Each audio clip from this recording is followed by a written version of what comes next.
Welcome to Dynamic Foundry Group. Today's topic is validation of casting weights.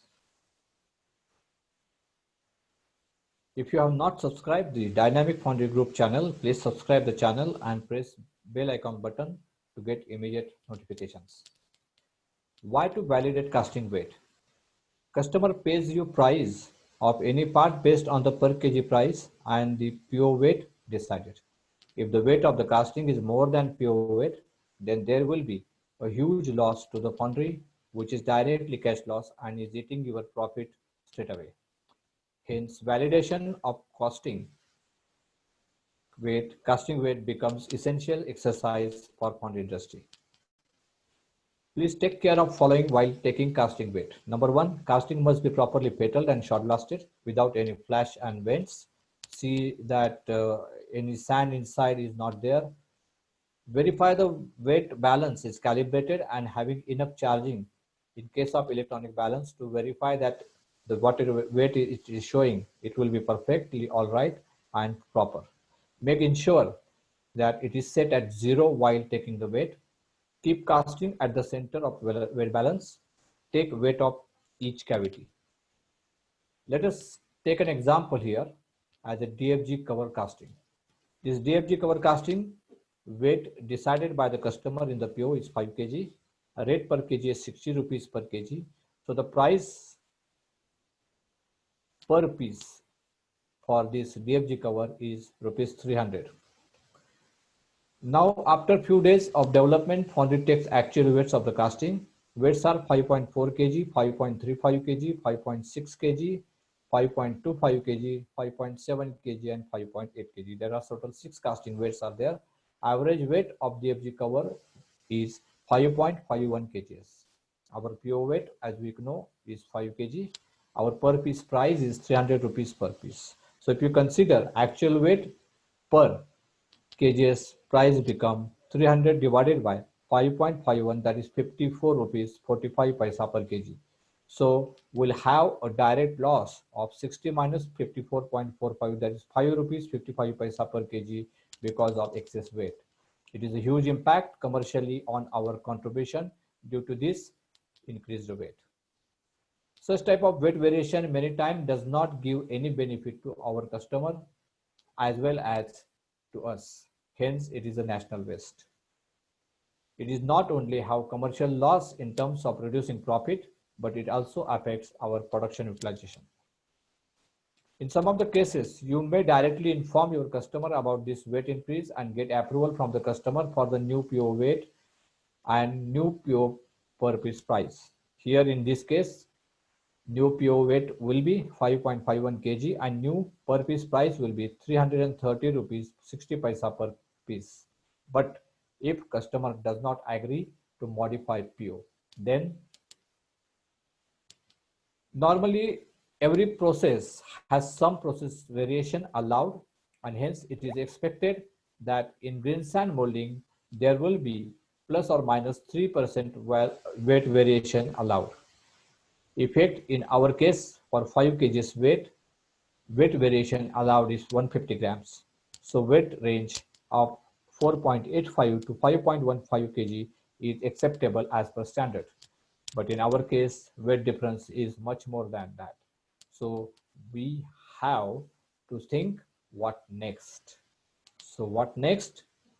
First, check weights cavity wise. Number one, please check weight cavity wise. If one of the cavity is showing higher weight and other cavity is showing weights equal to PO weight or near to PO weight, then you have to work on that particular one cavity.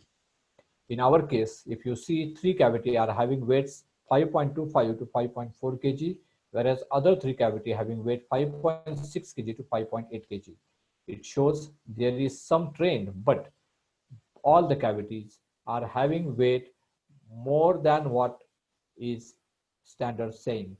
So we have to find out the solution.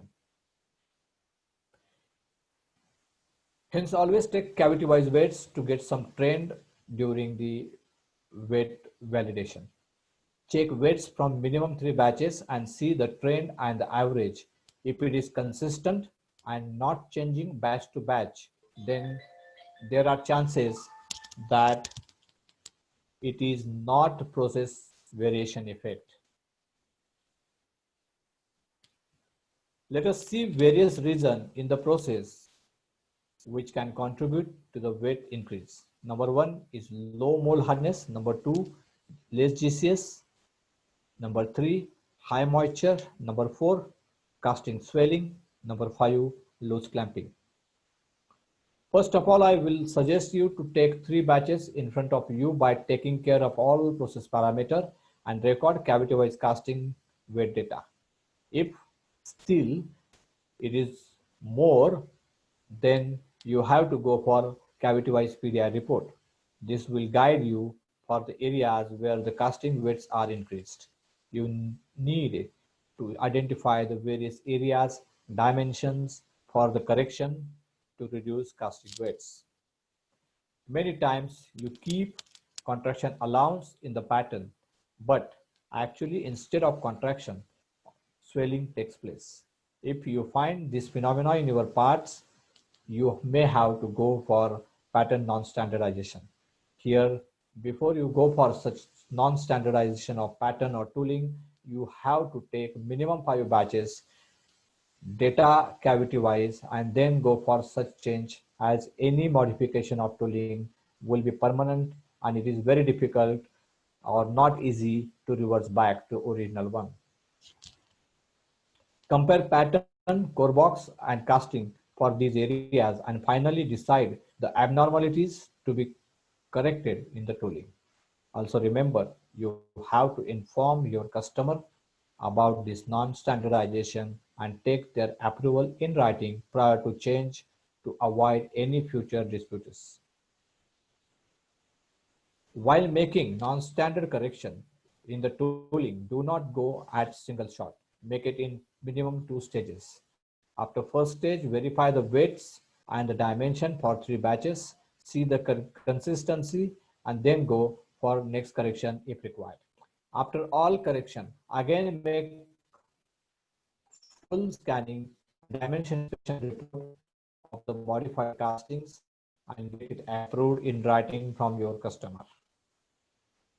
Continue to check cavity casting weight and dimensions every batch to keep track and modification for next 3 months or minimum 10 batches. Make it horizontal deployment of the same for other parts also.